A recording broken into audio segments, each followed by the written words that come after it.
Hello po mga kalihim. Salamat sa patuloy na sumusubaybay at nagsusubscribe dito sa aking channel sa Itong Lihim.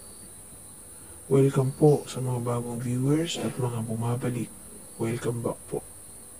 Naway nasa mabuti kayong sitwasyon ngayon na kahit saan mundo, dako man kayo ng mundo naroon. Ngayon po ako ay magbabahagi ng isang pwede ninyong magamit sa inyong pag-apply sa trabaho o saan man kayo naroon. At kung madalas kayo ay kinaigitan sa trabaho, magagamit nyo ito para gumaan ang pakikitutungo sa inyo ng inyong mga kasamahan sa paligid.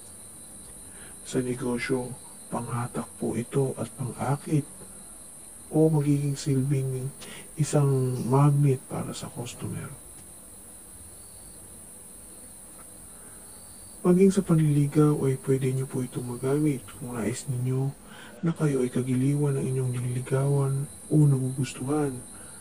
At sa mga nais na tao, pwede rin po subalit paalala po na huwag pong gamitin ito sa panloloko o makaganti sa kapwa at makasakit. Kung kayo man ay ginawa ng di maganda, Diyos na lamang po ang hayaan niyong kumilos dahil siya ang mas nakakaalam.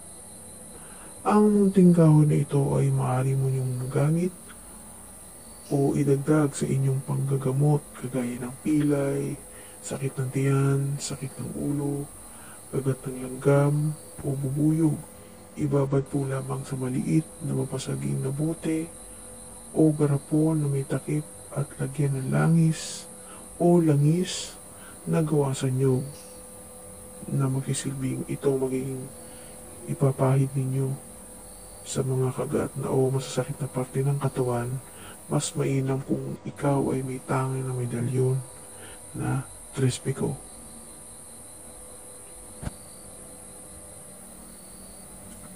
Kung ang iyong negosyo ay sa pagkain, ibabad po sa isang garapon na may babasagin, mayroong kahit na anong pabango o punuin ito ng pabango at ilagay po ang tagupaypay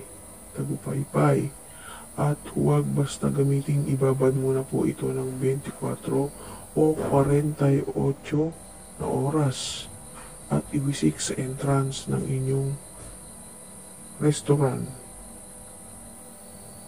Kung ikaw ay nasa sales o ikaw ay ahente na kahit anong makakadagdag swerte ito para sa transaksyon ninyo, lalo sa malakihan na kailangan maidil o makuha ang proyekto. Kung naiba nakababad po ito sa pabango, spray po o iwisik lamang sa katawan paglampas ng pinto ng bahay. Kapag nakalagay lamang sa isang malino na maliit na garapon o lalagyanan, ilagay po ito sa kanang bulsa bago lumabas ng bahay, bago pumunta sa meeting o anumang transaksyon na inyong lalakarin sa araw na iyon.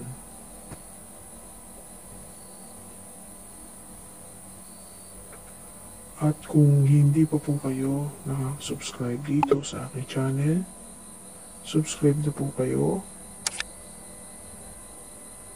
at i-hit ang notification bell para lagi po kayong update sa mga bagong video na aking pong i-upload.